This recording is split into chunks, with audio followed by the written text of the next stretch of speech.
Neļajiem vai pilnīgiem redzes zudumiem nav pieejamas tradicionālās grāmatas. Redzes traucējumu gadījumos lasīšana, zinību gūšana iespējama ar dzirdi un ar tausti. Tādam nolūkam grāmatas saturs tiek pārveidots braila rakstā, audio formātā vai digitālā tekstā, ko iespējams saklausīt ar speciālās datorprogrammas palīdzību. Uz to ir ļoti uzmanīgi jāskatās. Ja tās nebūtu, tad uz ceļa būtu liela nekārtība. Latvijā mācās vairāk nekā 250,000 skolēnu, no viņiem apmēram 10,000 bērnu ir ar īpašām vajadzībām. Tas nozīmē, ka tādu vai citu iemeslu dēļ viņu uztvere ir traucēta. Viņi tradicionālo mācību procesu nevar tā darīt, kā to dara pārējie skolēni, tāpēc viņiem ir nepieciešama vai nu īpaši pārējais formāti vai tehnoloģijas ierīces, protams, arī speciālai pedagogi, kas palīdz viņiem mācīties tādos formātos, kā tas ir nepieciešams. Bērniem ar šiem traucējumiem ir grūti izmantojams tradicionālās mācību grāmatas. Mācību vielu ir nepieciešams pasniegt katrai speciālai vajadzībai atbilstošā formātā.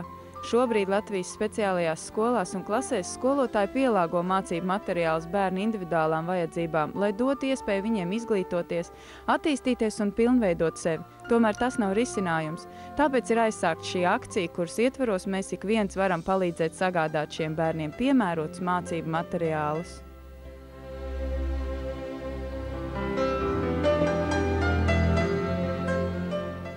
Tā ir akcija palīdzēt, kuras ietvaros mēs vāksim naudu, ziedojumus, tam, lai varētu veidot mācību līdzekļu komplektus, kas būs pieejami bez maksas internetā, pieejami tātad pedagogiem, speciāliem pedagogiem, bērniem ar īpašām vajadzībām, viņu vecākiem, tā, lai ikdienas mācību process būtu ērtāks un viņiem vajadzīgos formātos. Akcijas mērķis ir savākt apmēram 60,000 latus. Tā ir tā summa, kas ir nepieciešama, lai izgatavotu 40 mācību līdzekļu komplektus visos mācību priekšmetos, sākot no valodām, beidzot ar matemātiku, no 1. līdz 4. klasē. Tad katrs šis komplekts sastāvēs no daudzām tēmām, kas ir saskaņā ar izglītības standartu.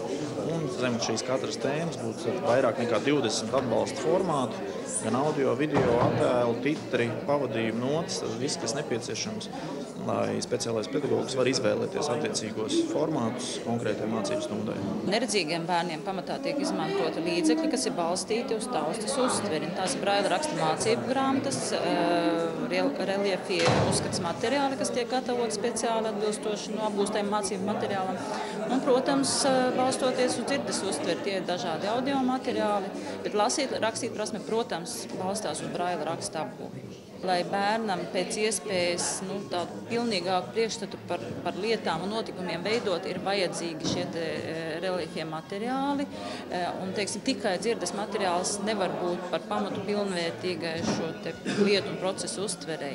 Un tāpēc mēs ļoti daudz strādājam pie šo reliefo materiālu veidošanas. Bet, ja, varētu iet kopā šis materiāls, ko piedāvā Pasakas.net, ar reliefu, tad tas būtu, protams, ļoti pilnīgs materiāls un ļoti vērtīgs materiāls neredzīgu bērnu mācīšanai. Es biju pagājušajā nedēļā tieši uz vienu mācību stundu šajā skoliņā, un man bija lieliski iespēja redzēt, cik lieli brīnumdari ir skolotāji un kā viņi spēja variet un cik radoši viņi pieiet mācību procesam.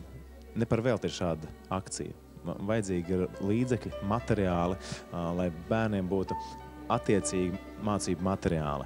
Un kamēr to nav, skolotājiem nākas būt iluzionistiem un radīt no nekā kaut ko.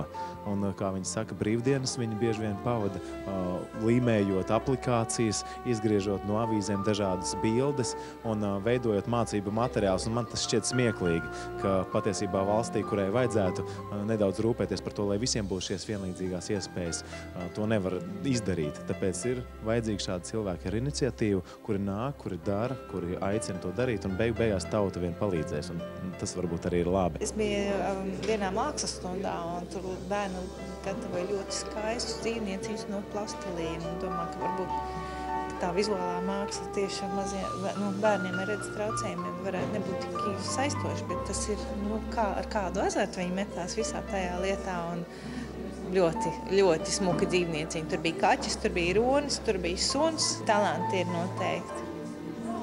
Gaišas galvas. Mēs līdz 9. klasē mācījāmies parastajā skolā. Pateicoties, kam mēs pietiekami labi esam apguvuši vielu. Protams, mēs 9. klasi nekādīgi nevarējām beigt ar eksāmeniem. Vienkārši tas nebija iespējams. Viņai ir kaut kāda robeža, līdz kurai viņa spēja, un pēc tam viņa vienkārši vairs nevaru tālāk un viss. Un tad varbūt šajā brīdī es būtu gribējusi, lai man būtu kaut kāda līdzekļa, lai es varētu viņu pastimulēt, varbūt saprast, kā to darīt. Man derētu informācija, kā es varu viņai palīdzēt mācīties labāk, tikt pāri tam, kur viņa jau vairs nevar iemācīties, ja? Tur latviešu valodai, matemātikai, tas ir ļoti svarīgi. Un, ja ar šīm pasakām mēs varētu to izdarīt, jā, es būtu ļoti ar mieru. Man ļoti patiktu. Jā, mēs, piemēram, tagad varam diezgan normāli rēķināt. Viņai ir ļoti liela interese par angļu valodu, par latviešu valodu. Tā kā, man patreiz, piemēram, interesē vairāk angļu valoda. Kā es viņai varētu palīdzēt tālāk mācīties, jo viņa ļoti, ļoti vēlas. Tas ir mūsu mērķis, ja, jo mēs tā kā it kā gribētu vēl arī pēc šīs skolas vēl kaut ko tālāk darīt. Tad negluži apstāties, ja. Jā. Mums ir interese par fotografēšanu. Mums pat ļoti labi sanāk. Mēs esam beiguši mākslas skolu. Jā, tiešām mēs neguļam. Mēs darām. Un, protams, ka mūsu interese ir tālāk kaut ko mācīties saistībā ar fotografiju. Un mēs patreiz, mēs skatāmies uz Eiropu. Konkrēti mans dēliņš saskarās